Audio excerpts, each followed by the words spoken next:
What's up everybody? Welcome back to our channel. For today's video guys, magko-comparison vlog tayo. And guys, ito yung pinakaunang comparison vlog natin ng gadgets. Iko-compare natin tong Redmi Note 7 and Realme 3. Stay with us and tignan natin kung ano nga ba mas maganda dito sa dalawang phone na hawak ko. And I'm so excited kasi ito yung first time na gagawin natin tong video na to. So yun guys, without further ado, let's start this. So yun guys, let's start off sa specification ng Realme 3 and Redmi Note 7. On our left side is the Realme 3 and dito naman sa right side ng screen natin is the Redmi Note 7. So guys, the display 6.22 inch, ang Realme and the Redmi is 6.3 inch. Realme is HD plus IPS Dewdrop notch, while the Redmi is Full HD plus IPS LCD display. So guys, kung mapapansin nyo, mas malaki ng konti yung screen ng Redmi Note 7, and sa display naman niya sa Realme 3 is 1520 by 720p, and sa Redmi Note 7 2340 by 1080p. Gorilla Glass 3 ang Realme, while the Redmi Note 7 is Gorilla Glass 5. CPU ng Realme 3 is MediaTek Helio P60, while the Redmi Note 7 is Qualcomm Snapdragon 660, and pareha silang octa-core. Etong Realme 3 is 3GB RAM, while the Redmi Note 7 is 4GB RAM. 64GB sila parehas. And ayun guys, pareha silang dual SIM. Punta naman tayo sa rear camera ng Realme 3. Meron siyang 13 megapixel and plus 2 megapixel. While sa Redmi Note 7, 48 megapixel and 5 megapixel. So sa front camera naman guys, Realme 3, 13 megapixels. And sa Redmi Note 7, 13 megapixels din. Parehas lang sila guys. And parehas din 4G LTE. Parehas din silang may fingerprint scanner. As you can see, parehas nasa likod ang fingerprint scanner nila. Meron din silang face unlock. And yung USB port ng Realme 3 is micro USB, which is yung universal port ng Android 2.0. And the Redmi Note 7 USB Type-C. And lastly guys, yung battery niya, ang battery ng Realme 3 is 4230 mAh, while the Redmi Note 7 is 4000 mAh. Try natin i-install tong Messenger. And yan guys, sabay ko silang pipindutin. Try natin kung sino mauuna mag-install.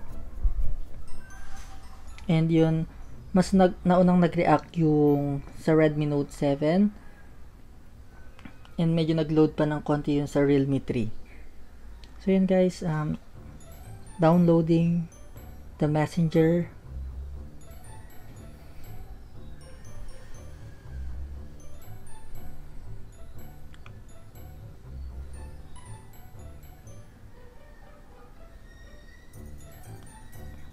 Installing guys.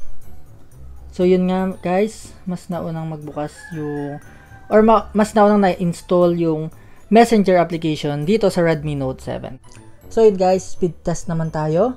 Tignan natin kung gaano kabilis magbukas yung mga application na dinownload natin dito sa ating Realme 3 and Redmi Note 7. So yun guys, dumako na tayo sa pabilisan magbukas ng mga applications. And unahin na natin ang Play Store. Kayo na rin guys ang humusga kung sino mauna. Yan. So guys, halos sabay lang din sila bumukas. Wala naman masyadong loading. So guys, tignan natin to Messenger. So, pare silang mabagal. So, nauna yung Redmi Note 7 sa Messenger. So, try naman natin yung ibang application. Etong Mobile Legends. Kung sino mauna magbukas. And, ayan guys.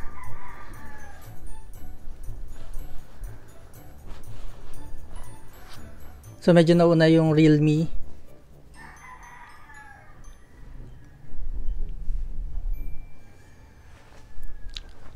Ng konting-konti.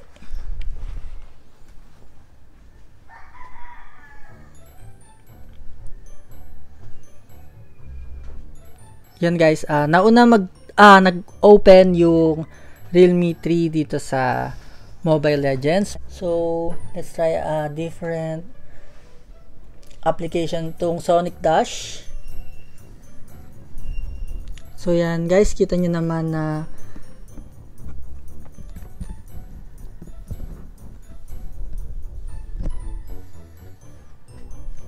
so lagyan daw natin ng for example 25.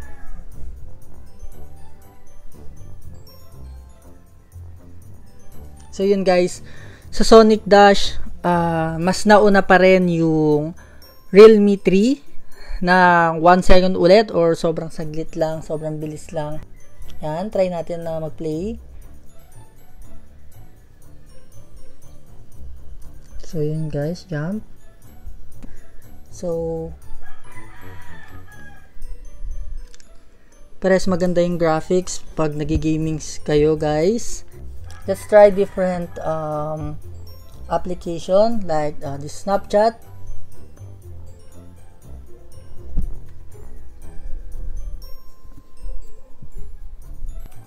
And Twitter. Ayun.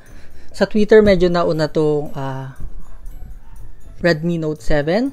So yun guys, try naman natin ngayon kung sino mas mabilis kapag nag-i-internet tayo. Try natin magbukas ng mga website.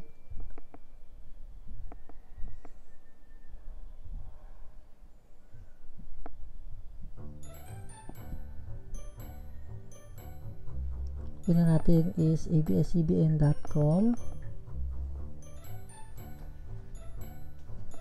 And yan guys. So mas naunang magbukas yung sa Redmi Note 7.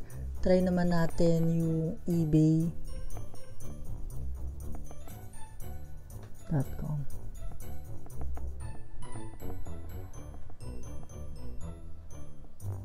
Yan, ebay.com.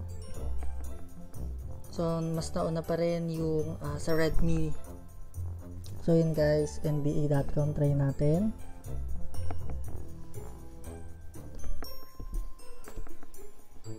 So mas nauna ng konti itong sa Redmi Note 7. Try naman natin mag-play ng video. Tingnan natin yung sinasabi dito na Full HD and yung HD lang ng Realme 3. And while playing na rin guys, kung mapapansin nyo, parehas 82% yung battery ng Realme 3 and ng Redmi Note 7 natin. And dito na rin natin matetest kung sino yung mas mabilis malobat sa kanila. So yun guys, kayo na rin ang humusga kung sino mas malinaw sa kanilang dalawa. Sa babang cellphone is the Realme 3 and yung nasa taas na cellphone is yung Redmi Note 7.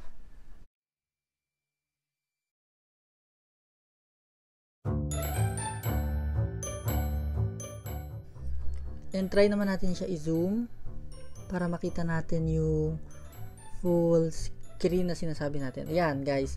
So, parehas silang naka full screen and sobrang ganda manood ng kahit anong movie kung ganito kalinaw. Kasi mag-e-enjoy ka manood.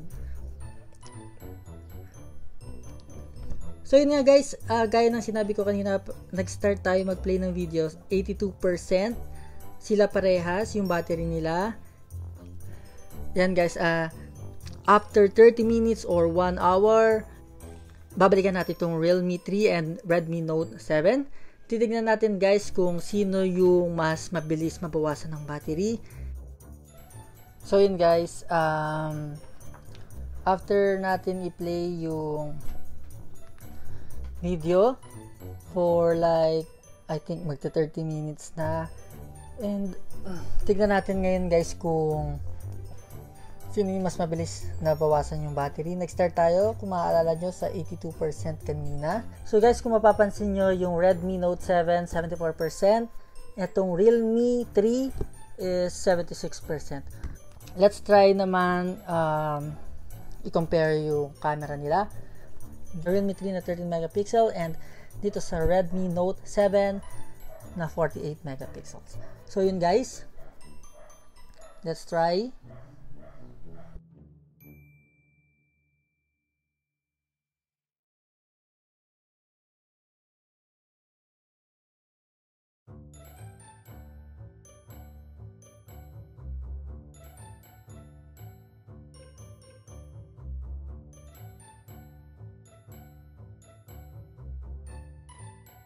And yun guys, kayo na rin ang humusga kung sino mas magandang camera sa kanilang dalawa.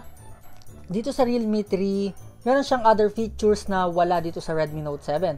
For example, yung sa Realme 3, meron siyang Chroma Boost. And meron din Nightscape tong Realme 3. Dito naman sa Redmi Note 7, mas mahalata mo yung 48 megapixels niya. Mas sharp yung mas clear yung shots and mas malinaw.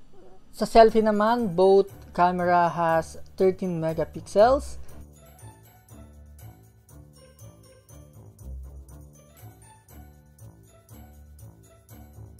So yun guys, we hope na nag-enjoy kayo and nagustuhan yung first ever comparison vlog natin sa mga gadgets. And kung bago ka pa lang sa aming channel, make sure to subscribe. And guys, please like this video. And kung gusto mo pa ng maraming unboxing and quick review and more comparison vlog, subscribe ka na and pindutin mo na rin yung notification bell para updated ka sa mga bagong upload namin. So yun guys, thank you very much for watching. Bye!